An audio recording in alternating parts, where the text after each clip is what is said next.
अस्सलाम वालेकुम नाज़रीन, मैं हूं अब्दुर्रहमान राना और आप देख रहे हैं प्रोग्राम डिबेट आर। SCO शंघाई तावन तंजीम के जो समट है वो पाकिस्तान होस्ट करने जा रहा है। ये आज का हमारा मौजू और इस अहम तरीन मौजू पर गुफ्तगू के लिए हमने दावत दी है Lahore chamber of commerce and industry के सदर मियाँ अबूज़र शाद साहब, नौमुंतखब प्रेसिडेंट। आप एक तो आपको मुबारक हो सर, और दूसरा वक्त के लिए बहुत शुक्रिया। कितनी अहम ये समट है जो पाकिस्तान होस्ट करने जा रहा है?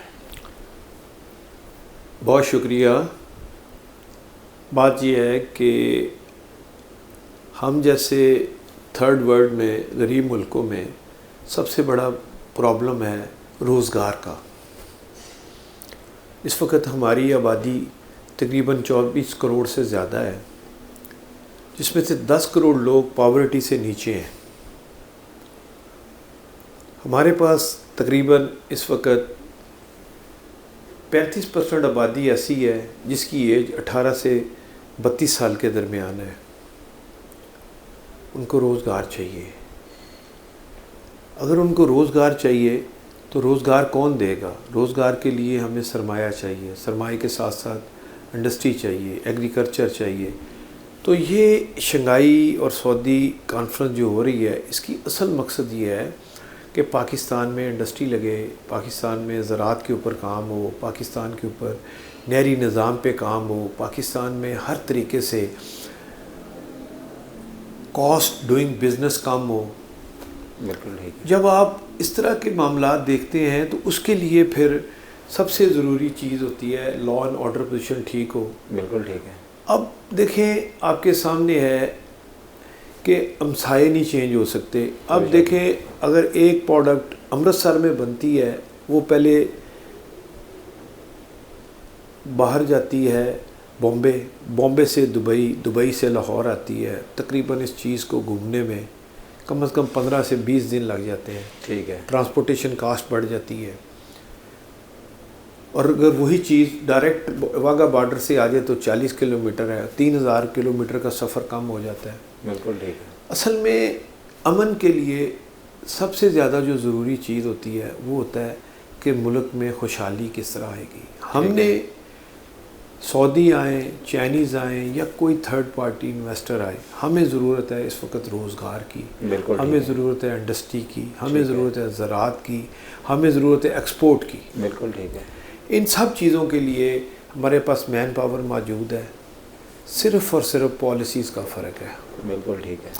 मौजूदा हुकूमत जब से आई है, जब टेक ओवर किया तो हम -0.5% हमारी ग्रोथ थी, यानी माइनस में थी। माइनस में। बिल्कुल ठीक। आज की डेट में हमारी ग्रोथ 2.60 हो गई है, जो कि हुकूमत की पॉलिसी को सपोर्ट कर रही है। बिल्कुल ठीक। दूसरी वजह, डॉलर 342 रुपये से 278 रुपये का आज है, 278 का है। बिल्कुल। ये जो स्पेकुलेशन हो रही थी डॉलर के ऊपर जी, वो अफवाज पाकिस्तान के ज़िम्मे जाती है। हाफिज़ साहब ने, हमारे चीफ़ ऑफ आर्मी स्टाफ साहब ने, जो पहली प्रेस कॉन्फ्रेंस कह लें या पहली मीटिंग कही लाहौर में जो हुई जी, उसमें हमने उन्हें एक ही बात कही थी, या स्मगलिंग करा लें या बॉर्डर टाइट कर दें। अल्हम्दुलिल्लाह आपको मैं बड़ी खुशखबरी बताऊं कि हमारी सिर्फ अफ़गान ट्रेड 5 अरब डॉलर की थी, बिल्कुल ठीक। जो आज कम हो के 1 अरब और 60 करोड़ डॉलर पे आई है। और जो मुझे लगता है कि जुलाई 2025 में ज़ीरो पे लेके आएंगे। अब 5 अरब डॉलर की अगर आप ट्रेड को स्मगलिंग के ज़रिए आती थी तो कम से कम गवर्नमेंट को कम से कम 1.5 अरब डॉलर का नुकसान होता था। बिल्कुल ठीक। उसकी वजह से हवाले का काम अरूज पे था। बिल्कुल ठीक। मनी लॉन्ड्रिंग बड़ी अरूज पे थी, स्पेकुलेशन बहुत थी, पाकिस्तानी रुपया स्टेबल नहीं हो रहा था। शुक्र अल्हम्दुलिल्लाह गवर्नमेंट जब से आई है आके कम से कम स्पेकुलेशन को ख़त्म किया है, कम से कम रुपए को स्टेबल किया है। इसकी वजह से जब आपकी इकॉनमी स्टेबल होती है तो पूरी दुनिया से इन्वेस्टर जो है वो आना शुरू हो जाता है। बिल्कुल ठीक। इन्वेस्टर की मिसाल गोल्डन स्पैरो वाली है। सोने की चिड़िया है, अगर ये उड़ जाए तो तबाही हो जाती है। अनस्टेबिलिटी की वजह से जो प्रॉब्लम आया, तकरीबन 8 अरब डॉलर आपने एक साल में दुबई में इन्वेस्ट कर दिए। इसके ऊपर इंक्वायरी होनी चाहिए, ये क्यों गलत काम हुआ, ये क्यों ज़्यादती की गई पाकिस्तान के साथ कि 8 अरब डॉलर आपने एक साल में वहाँ फेंक दिया। अब सऊदी चाहते हैं कि यहाँ पे विलिंग हो, ठीक है, बड़े अच्छे एग्रीमेंट्स भी हुए हैं। मैं उस डिनर में भी था इशाइये में, प्राइम मिनिस्टर ऑफ पाकिस्तान की स्पीच बहुत अच्छी थी, आर्मी चीफ साहब की वहाँ पे मौजूदगी इस बात की दलील थी कि स्टेबिलिटी ज़रूर आएगी। हम इन सब चीज़ों को जब गौर से देखते हैं तो अमन के बगैर तो एक घर भी नहीं चलता। कोई शक नहीं। अमन इतना ज़रूरी है कि नबी करीम सल्लल्लाहु अलैहि वसल्लम ने कहा, या अल्लाह मेरा मक्का अमन का शहर बना दे। तो अमन के लिए तो नबी पैगंबरों ने दुआएं मांगी हैं। बेशक। तो अमन होगा, सुकून होगा तो तरक्की भी होगी। मैं उम्मीद करता हूँ हुकूमत पाकिस्तान से, और हमने अपनी तजावीज़ भी भिजवाई हैं ठीक है कि खुदा के लिए IPPs के ऊपर ऑडिट किया जाए। उसकी सबसे बड़ी मिसाल हमारे पहले प्रोग्राम में 8 से 10 दिन पहले हुआ, उससे 2000 मेगावाट बिजली जो है IPPs के माइनस की गई है। अब मज़ीद हमने कहा है इसको 18 से 20,000 मेगावाट को और माइनस किया जाए। हमारी कंजम्पशन नहीं है इतनी। हाँ, कैपेसिटी चार्जेस के नाम पे लिया जा रहा है। कैपेसिटी चार्जेस के नाम पे 19 रुपये यूनिट लिया जा रहा है, जो जुल्म है। बिल्कुल ठीक है। मैं सिर्फ इतना कहना चाहता हूँ कि कैपेसिटी चार्जेस इस वक्त आप 19 रुपये यूनिट ले रहे हैं, जो बनता है 2111 अरब रुपया। 2111 अरब, जबकि अफवाज पाकिस्तान का बजट 2000 अरब है। यानी कि 40 लोगों ने 2111 अरब रुपया ज़बरदस्ती बाजू मरोड़ के लिया जा रहा है। हाँ, इसके ऊपर इन्वेस्टिगेशन होनी चाहिए। मैं हुकूमत से अपील करूंगा कि ये जो इतना बड़ा प्रॉफिट लेके गए हैं, इसके ऊपर चेक एंड बैलेंस होना चाहिए था। मेरी समझ नहीं आई अभी तक ये क्यों नहीं हुआ, इसके ऊपर होना चाहिए। मैंने एक और तजवीज़ दी है जी जी, कि पाकिस्तान में नवंबर के महीने से लेके मार्च तक बिजली की खपत बहुत वाज़ह फ़र्क आ जाता है। इसमें कोई शक नहीं। सर्दियों का जो तकरीबन 9000 मेगावाट रह जाती है, जबकि हमारे सिस्टम में 23 से 25,000 मेगावाट बिजली मौजूद है। बिल्कुल ठीक। हमने गवर्नमेंट ऑफ पाकिस्तान से मैं रिक्वेस्ट करता हूँ कि सर्दियों में बिजली का रेट कम कर दिया जाए, ताकि आपकी बिजली जो बन रही है इलेक्ट्रिसिटी वो वेस्ट ना हो। बिल्कुल ठीक। उसका फ़ायदा ये होगा कि अगर आपकी 12-13 हज़ार मेगावाट बिजली वेस्ट होने की बजाय आपकी 25 रुपये यूनिट अगर आप उसका रेट कर दें, तो 25 रुपये यूनिट आपको आएंगे जाएंगे नहीं। बिल्कुल ठीक है। उसके बाद आगे गर्मियाँ आ जाती हैं, सोलर सिस्टम ऑन हो जाता है, काफ़ी चीज़ें बेहतर हो जाती हैं। बिल्कुल ठीक। हैरानगी की बात है कि अगर IPPs की जगह 1500 अरब रुपए से कालाबाग डैम बन जाना था। हाँ, और अब आप देखें कि अफ़गानिस्तान ने हमारे अपने रिवर के पीछे डैम बनाने शुरू कर दिए हैं। ऐसे ही है। यानी कि आप हर साल सैलाब का सामना भी करते हैं, बेशुमार ज़मीन ख़राब होती है, लोगों को तकलीफ़ होती है, कोई अंदर आ नहीं सकता। इन वजूहात को देखते हुए हुकूमत पाकिस्तान से अपील है कि हमें कालाबाग डैम चलें, बिजली आप से अगर किसी सूबे को मसला है तो बिजली ना पैदा करें, कम अज़ कम उसको स्टोरेज ही बना लें। स्टोरेज से पंजाब में नहरें आ जाएंगी, सिंध में नहरें आ जाएंगी। ये जो हर साल हम 10, 12, 15 अरब डॉलर का नुकसान करते हैं सैलाब की सूरत में, जिससे ज़राअत तबाह हो जाती है, लोग दर बदर हो जाते हैं, इसकी भी रुकावट होनी ज़रूरी है। वैसे भी पाकिस्तान में वाटर लेवल बहुत नीचे जा रहा है, इसके लिए डैमों का बनना बहुत ज़रूरी है। मैं आपको एक ही बात कहूँगा। अच्छा, ये जो आपने बताया कि सऊदी वफ्द भी आया, आप भी उसमें शामिल थे, 3 अरब डॉलर की सरमायाकारी पाकिस्तान आ रही है, इसी तरह हमें ये समट में भी उम्मीद है कि सरमायाकारी पाकिस्तान आएगी। सेंट्रल एशियन ममालिक सीपैक की सूरत में चाइना तो हमारे साथ है ही है खड़ा। सेंट्रल एशियन ममालिक और ख़ास तौर पे रशिया से हम क्या फ़ायदे उठा सकते हैं? वाटर ट्रेड सिस्टम की बात होती है। ईरान हमारा हमसाया मुल्क है।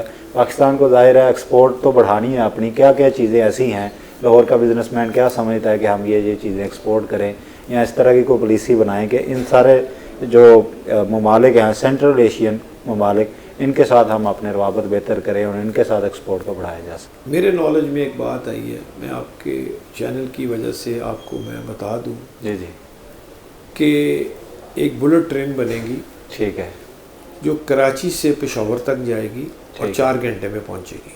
ठीक है। उसके बाद मेरे ज़राए के मुताबिक ग्वादर से सखर तक एक बुलेट ट्रेन बनेगी जो इसका हिस्सा बन जाएगी। ठीक है। और मुझे उम्मीद है कि काज़ाकिस्तान और उज़्बेकिस्तान के लिए डेफिनेटली अगर गिलगित से सिर्फ 600 किलोमीटर है, बिल्कुल ठीक है। उम्मीद है कि अगले साल में वो भी काम शुरू हो जाएगा। ठीक है दुनिया की आबादी 7 अरब से ज़्यादा है इस वक्त। जी। अगर cost of doing business, transportation कॉस्टें अगर कंट्रोल ना हुई तो महंगाई का तूफ़ान रुक नहीं सकता। ऐसे ही। आपकी बात बहुत बड़ी है कि सेंट्रल एशिया से हमें क्या फ़ायदा होगा। दुनिया का 25% पेट्रोल इस वक्त काज़ाकिस्तान में है। ठीक है। और काज़ाकिस्तान गिलगित से सिर्फ 600 किलोमीटर है।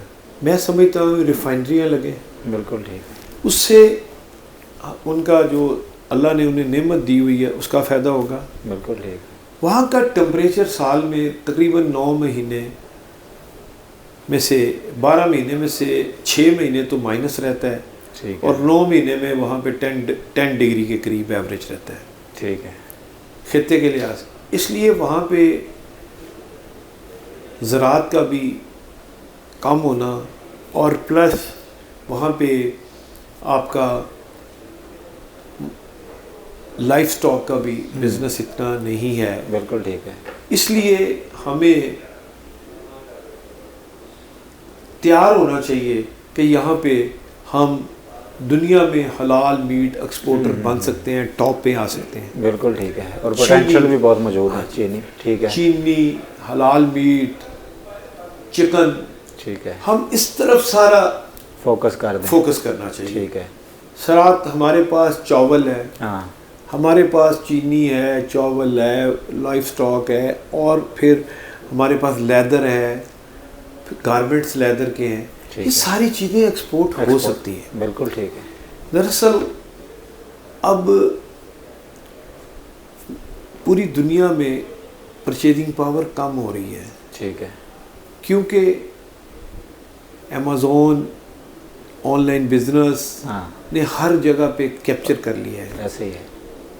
अब जब तक हम आपस में क्लोज नहीं होंगे, जब तक हम अपनी ज़हनी तौर पे एक दूसरे की हदूद को नहीं तस्लीम करेंगे तो मामला बिगड़ते जाएंगे। बिल्कुल ठीक है। इसलिए पोटेंशियल बहुत ज़्यादा है।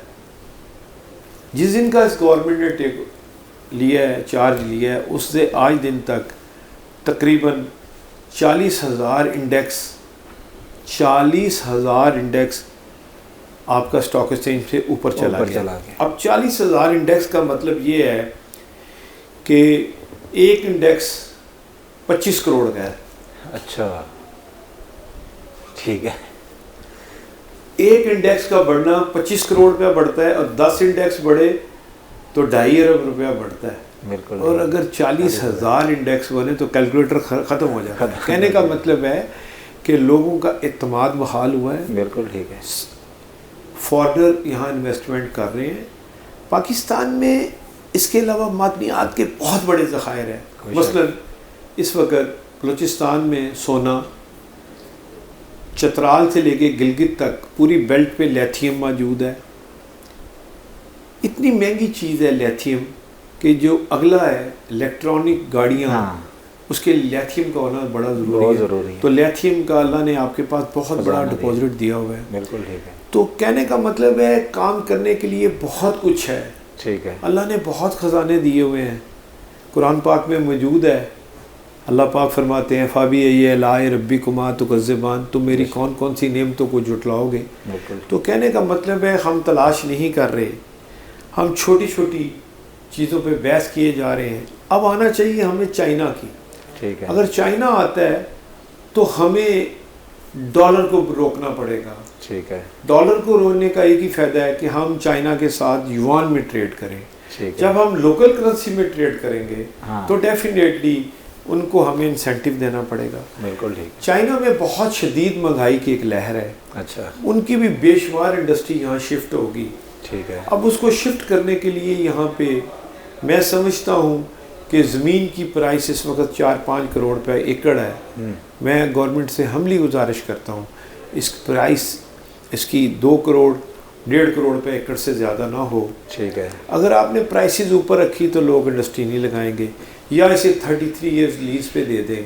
ठीक है। कहने का मतलब है कि जो शिफ्ट चेंज हो रहा है CPEC 2 फेज़ 2 का, जिसको कहा जा रहा है कि चाइना की इंडस्ट्री यहाँ पे आएगी, वो इंडस्ट्री के लिए आप कह रहे हैं कि चाइनीज़ को सस्ती दामों दी जाए।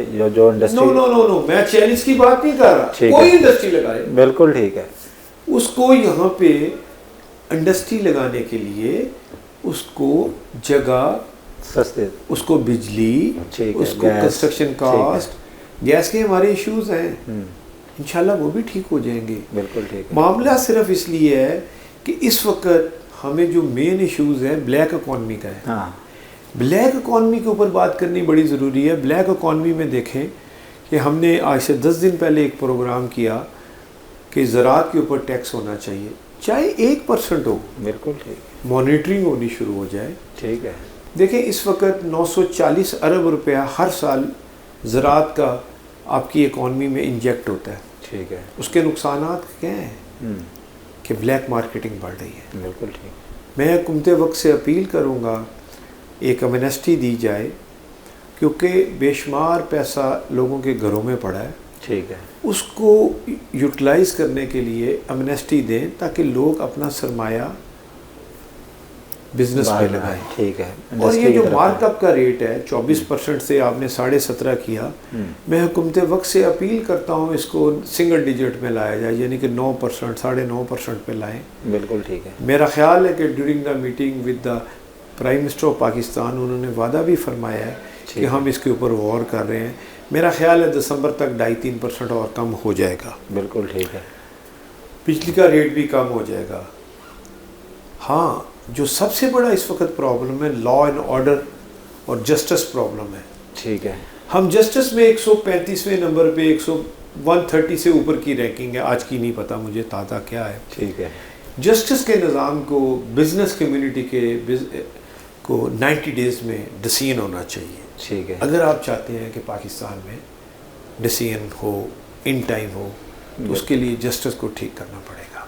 बिल्कुल ठीक। साथ साथ जिस तरह फ़ौज में सेकंड लेफ्टिनेंट भर्ती करते हैं, हाँ। तो वही 5 स्टार 3 स्टार और 4 स्टार जनरल बनता है। बिल्कुल। मेरा हुकूमत वक्त से अपील है कि जुडिशली में सिविल जज से प्रमोशन करें, ना कि डायरेक्ट आप वकीलों में से हाई कोर्ट के जजेस बनाएं। बिल्कुल ठीक है। इस्लाहात आनी चाहिए निज़ाम में, उसमें निज़ाम में बदली आनी चाहिए। ठीक है। नहीं तो जो नीचे वाली जुडिशली है वो कम्प्लेक्स का शिकार हो जाती है कि हमारी लिमिट यहाँ तक है। बिल्कुल ठीक। ये जो अनलिमिटेड खेल है इसको ख़त्म करना चाहिए। बिल्कुल ठीक है।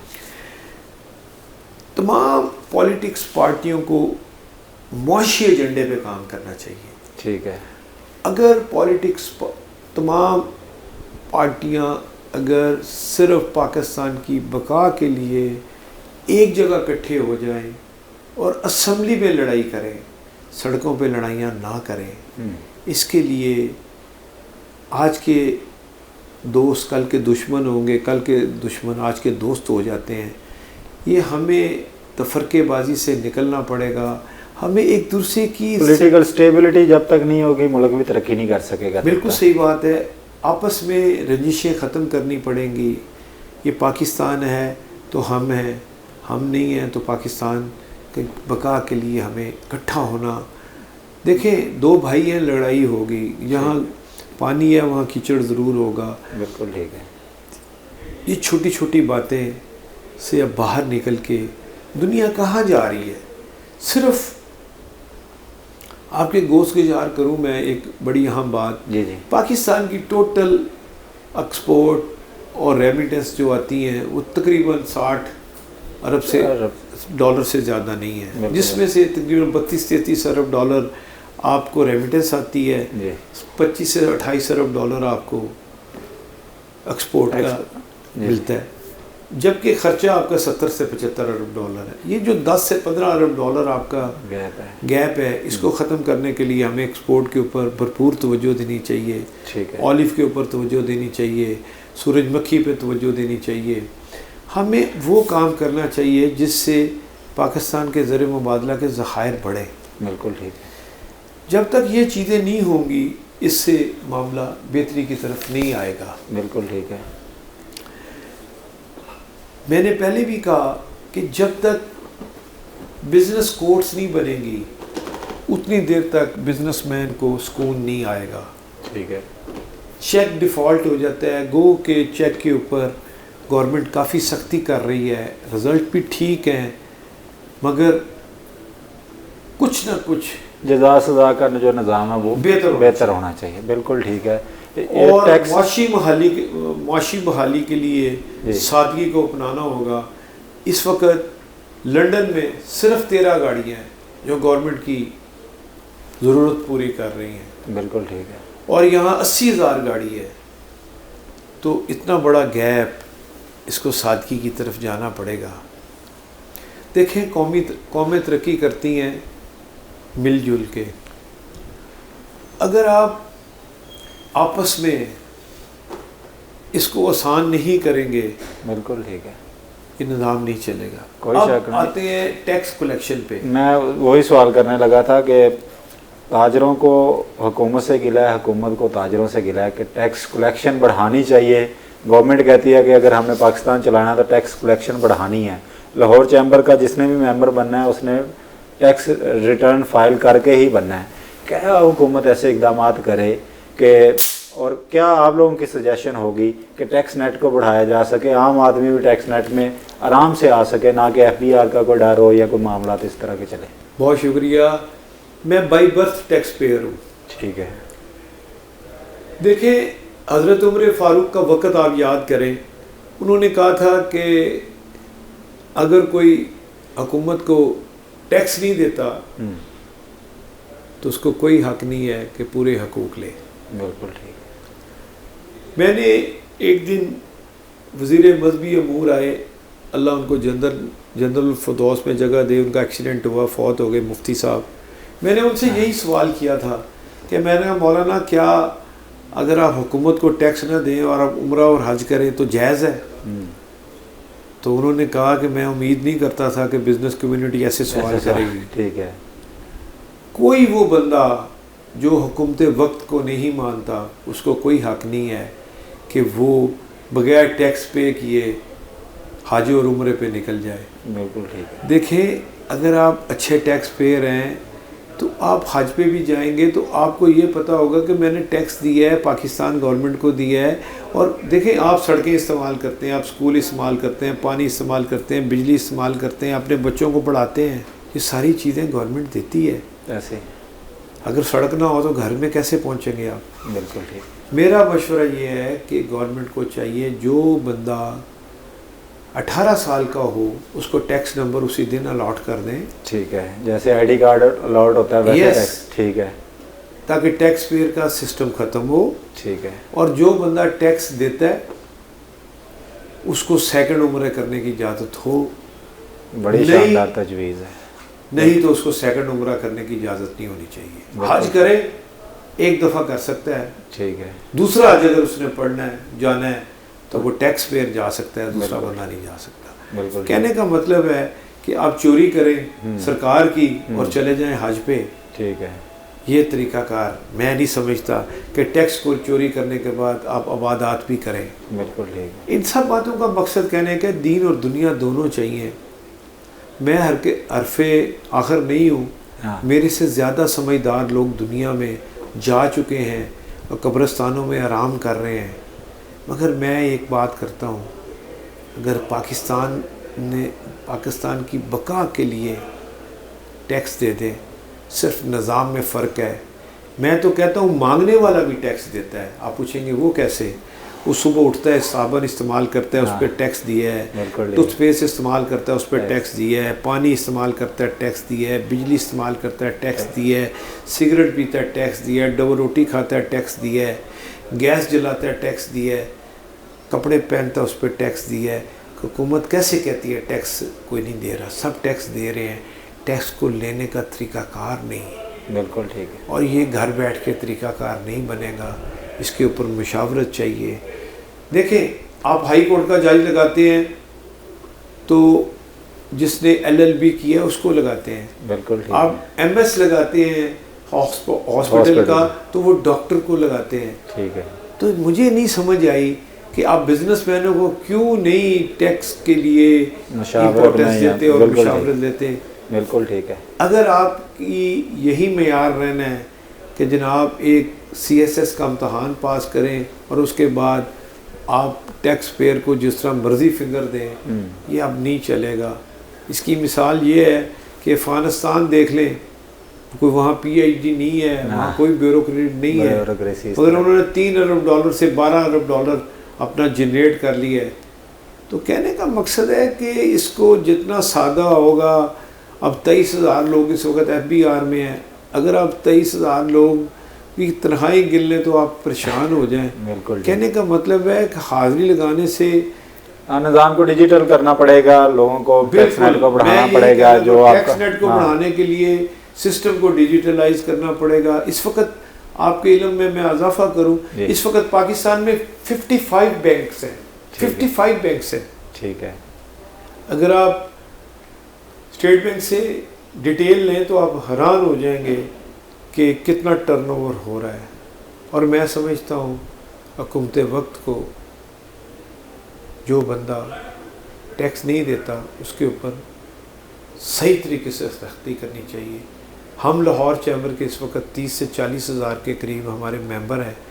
ये अगर हुकूमत की पॉलिसी अच्छी हुई, टैक्स के ऊपर रेट कम करें, तो मैं उम्मीद करता हूँ कि हम अगले साल 1 साल में 1 लाख कर देंगे इंशाअल्लाह। बिल्कुल ठीक है। मियाँ अबूज़र शाह साहब, आपने APP के लिए वक्त निकाला, आपका बहुत शुक्रिया। Thank you very much. नाज़रीन, आपने नौमुंतखब सदर Lahore chamber of commerce and industry मियाँ अबूज़र शाह की खूबसूरत और मुफीद गुफ्तगू जानी। उम्मीद है आपको पसंद आई होगी। हमें दीजिए इजाज़त। अभी तक के लिए इतना ही। अल्लाह हाफ़िज़।